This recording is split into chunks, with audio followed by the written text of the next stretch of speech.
बिजनी दख'रा दुलाराय बर' फरायसा आफादा फैबाय थानाय फुजा आरो मेलाखौ लानानै दिनै बड'सा हाउसाव मोनसे प्रेस मिट हांख्रायनाय जादों।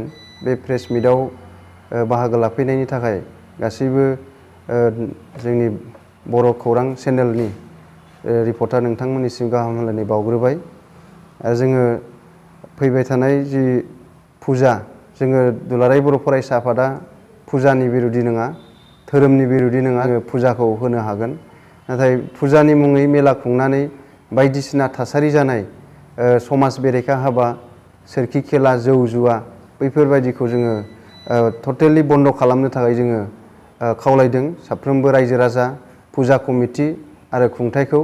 आरो दा जोङो बिजनी दख'रा एबसुआ बिजनीयाव थानाय गासै माहारि आफाद, बर' थुनलाइ आफाद, ट्राइबेल थंग, बिजनी दख'रा आइजो अनसाय आफाद, बिजनी जिल्ला बर' समाज, जों गासैखौबो लाफानानै मोनसे मेम'रेन्डाम होदों एसडिअ-नोबो, एसडिपिनोबो।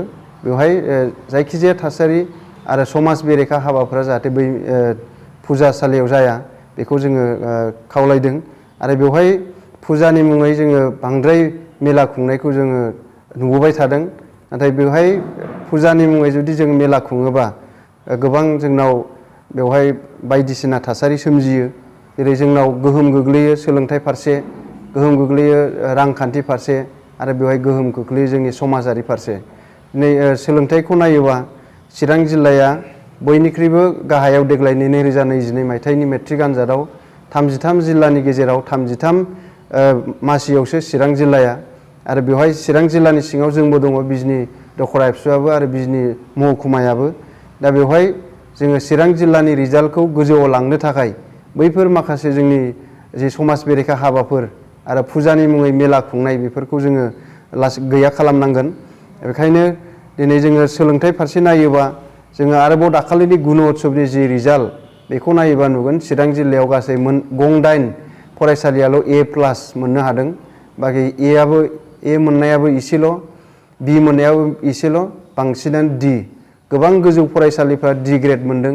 नाथाय बेफोरखौ जोङो नोजोर होनानै एबसुआ दुलाराय बर' फरायसा आफादा फुजानि मुङाव जि मेला खुंनाय बैफोरनि फारसे जोङो सांग्रां जानो थाखाय साफ्रोमबो रायजो राजा आरो फुजा कमिटिनि दैदेनगिरि बिथांमोनखौ खावलायदों।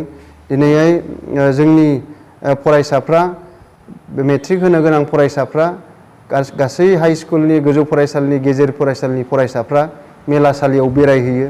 मेलायाव बेरायनानै बेवहाय बायदिसिना थासारि नुबोयो। बेवहाय जुदि सोरखि खेला जाबाय थायोब्ला जोंनि फरायसाफ्राबो बेवहाय गेलेगोन, जोंनि फरायसाफ्रानो बेयाव सोरखि खेला होग्रा जागोन। दा बेनिखायनो बैफोरखौ जोङो बन्द खालामनांगौ। बेनिफ्राय जोङो जौ जुवा, जोङो मेलासालियाव नुयो दखान फिसा फिसाफ्राव जौ फानो, बेवहाय गय दखान होनायनि नामाव जौ फानो, बैफोरखौ बन्द खालामनांगौ। आरो बैफोरखौ बन्द खालामनायनि उनाव जोङो बे मोनसे सोद्रोम मेला खुंनाय, सोद्रोम फुजा फोरबो फालिनाय बेखौ जोङो खालामनांगौ। नङाबा जोंनि इयुन जोलैफ्रा लामा आन्दायगोन, आख' फाख' जागोन, बबे मोनसेया सैथो बेखौ लामा आन्दायनो गोनां जागोन।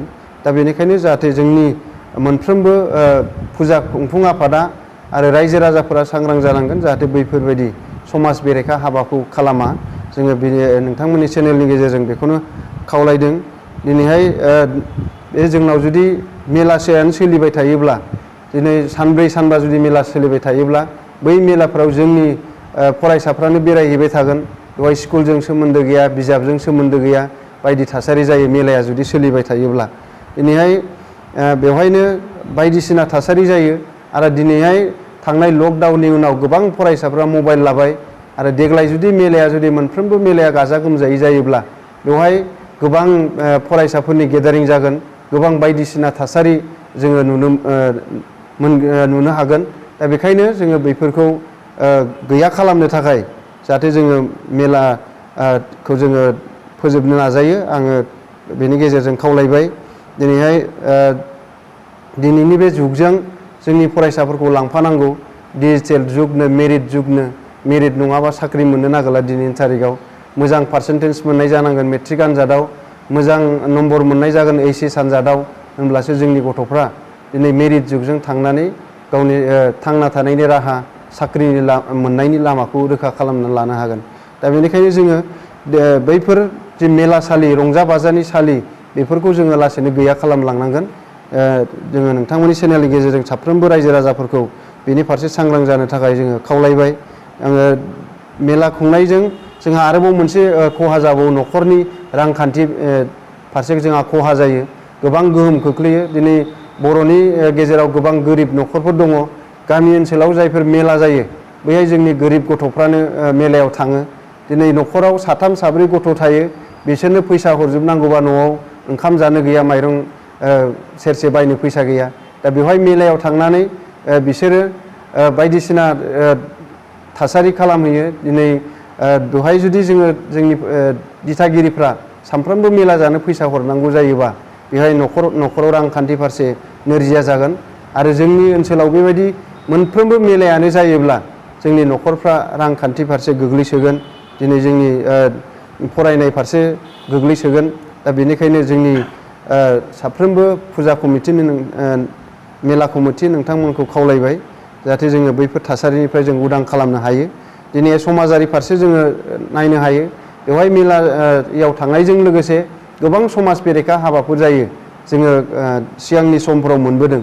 जाहाथे बैफोर जानो हाया, बेनिखायनो जोङो दिनै नोंथांमोननि चेनेलनि गेजेरजों साफ्रोमबो बर' रायजो राजा नोंथांमोनखौ खावलायदों। दिनै गामि सिङाव गामि ओनसोलफ्राव जि मेला खुंनाय बैफोरखौ जोङो लासैनो जोङो बेफोरखौ फोजोबलांनो थाखाय जों नाजानांसिगोन। नङाबा दिनैनि जुगजों जोंनि फरायसाफोरखौ लांनांगौआ जोबोद गोब्राब जागोन।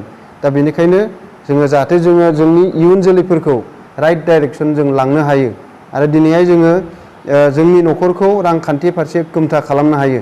बेनिखायनो जोङो बैफोरनिफ्राय जोंनि गथ'फोरखौ जोङो बोखानानै लाबोनांगोन।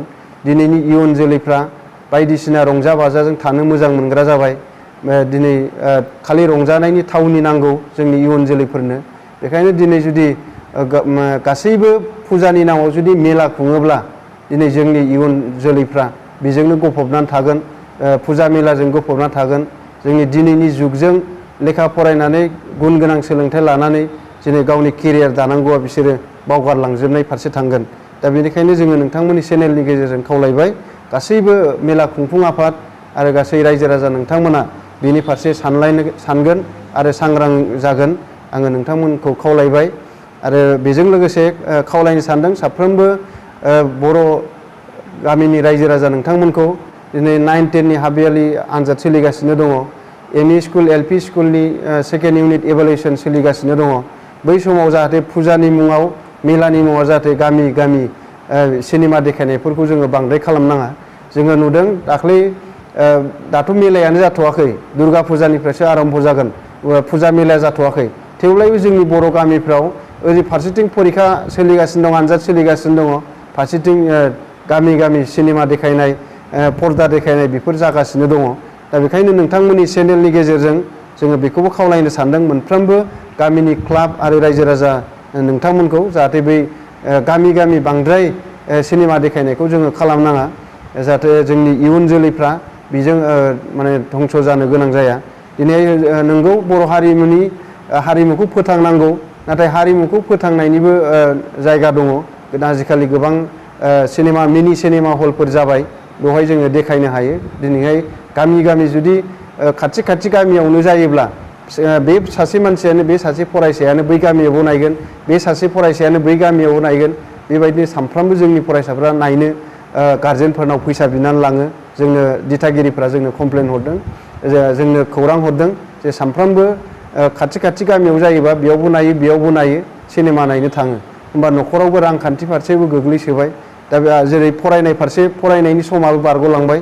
दा बेनिखायनो क्लाबनि दैदेनगिरिफोरखौ खावलायदों जाहाथे बे आनजाद समफोराव, आनजाद खाथियाव बेबायदि गामि गामि सिनेमा दिन्थिनायखौ खालामा आरो जोङो बेखौ खालामनांगोन। आङो नोंथांमोननि चेनेलनि गेजेरजों खावलायबाय आरो जोंनि दिथागिरि नोंथांमोनखौ जोङो खावलायदों, दिनैहाय जुदि जोंनि इयुन जोलैफोरखौ लांनोबा, जोंनि इयुन जोलैफोरखौ साफा साफा गुन गोनां सोलोंथाइ होनानै सुबुं सम्पद दानोबा जोङो बैफोरनिफ्राय गान बाजना सिनेमा फुजा मेला बेनिफ्राय जोङो गोजानाव दोननांगोन।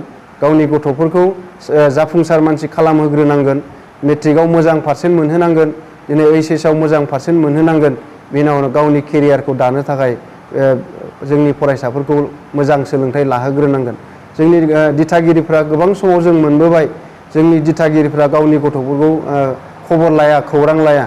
सानफ्रामबो मेला जाहैदों, सानफ्रामबो मेला बेरायहैदों, सानफ्रामबो सिनेमा नायहैदों, बहा थांदों बहा फैदों जोंनि गारजेनफ्रा खौरां लानो नागिरा। जोङो क्लास 10नि गथ'फोरखौ फरायसा जोथोन मोनसे हाबाफारि फोसावनानै साफ्रोमबो क्लास 10नि गारजेनफोरखौ मोनफ्रोमबो दालाइ एबसुआव लिंहरनानै जोङो सावरायदों। फैगौनि 2023नि मेट्रिक आनजादा मोजां जानांगौनि थाखाय।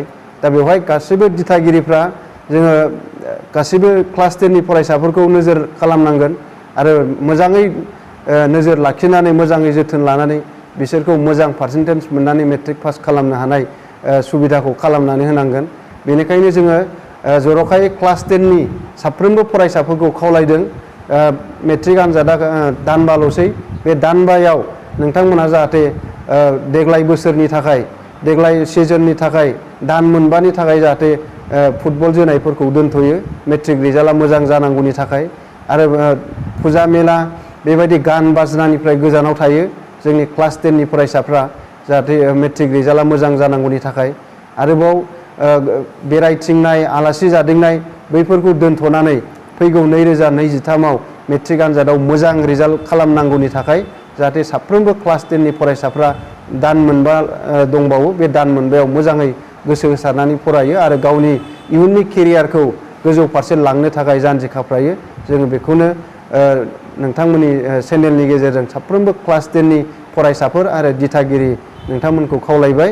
आरो जोङो बेनि गेजेरजों खावलायबावबाय जाहाथे जोंनि ओनसोलाव फुजानि मुङाव मेला जौ जुवा बेफोर थासारिया गैया जालांगोन, बन्द' खालामगोन। जोङो बेखौ नोंथांमोननि चेनेलनि गेजेरजों खावलायबाय। गोजोन्थों।